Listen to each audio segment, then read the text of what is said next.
Hi, I'm Aaron Jaggers, and this is Taylor TV. Recently, many crusades have occurred, murdering several Muslims and taking Jerusalem, our Holy Land. Today, we'll be reflecting on the recent three crusades, discussing the causes of the crusades, the effects of the crusades on the Muslims, and examining who should truly receive the Holy Land. Let's take it to Colton to give us the timeline of the crusades. Thank you, Aaron. As you can see on the timeline, the First Crusade occurred in 1095. Christian Pope Urban II led to the Christians' attack on the Muslims, claiming that the Holy Land was rightfully theirs.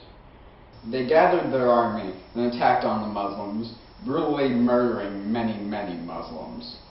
It was a tragedy.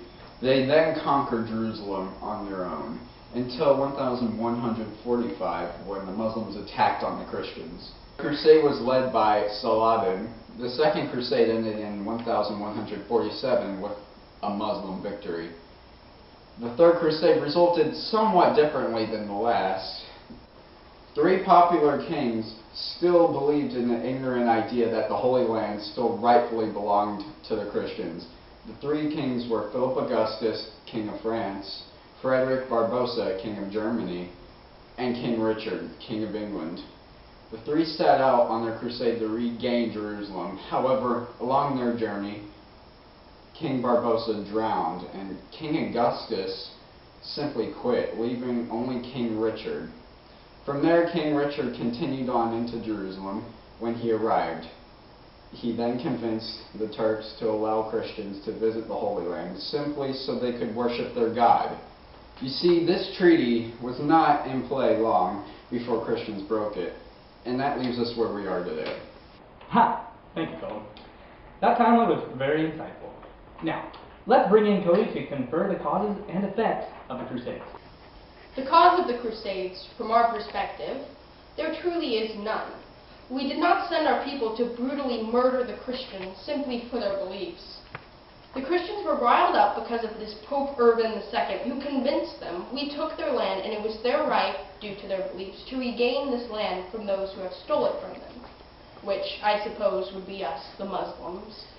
The main cause, to my belief, of the Crusades would probably have to be religion, although I do believe there was some economic cause for the Crusades. With control of Jerusalem, financially, people are taxed at an appropriate amount, and I believe there is a possibility Christians were out to get that taxing and financial benefit. Also, I believe the Christians thought they would gain many social aspects and respect from gaining control of the Holy Land. The effects of the Crusades on Muslims would be partly positive and partly negative. I will begin with the positives. Algebra and advances in chemistry have been made, which is very good, and Arabic numerals as well. Sadly, the negative effects can be much more dominant than the positives.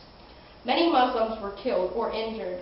The money spent on fighting and military has resulted in a very high taxing, and we lost quite a lot of money because we did not have the funds to fund this war.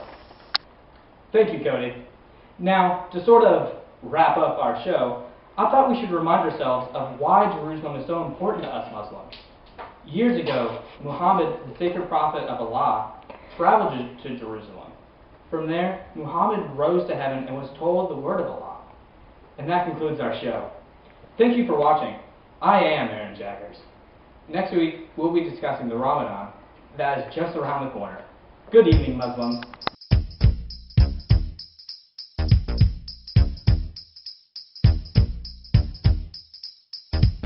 In Jerusalem, man, born and raised in mosque, I spent most of my days fasting all day and praying all night. Then the Christians came in and I was ready to fight. Pope Urban came busting in, yelled at us, said, "Shut up, old man, quit making a fuss." His army came ready, but we came at them with a cloud of dust. There was many battles fought, but the Muslims won, and the Christian army was defeated, and the crusade was done.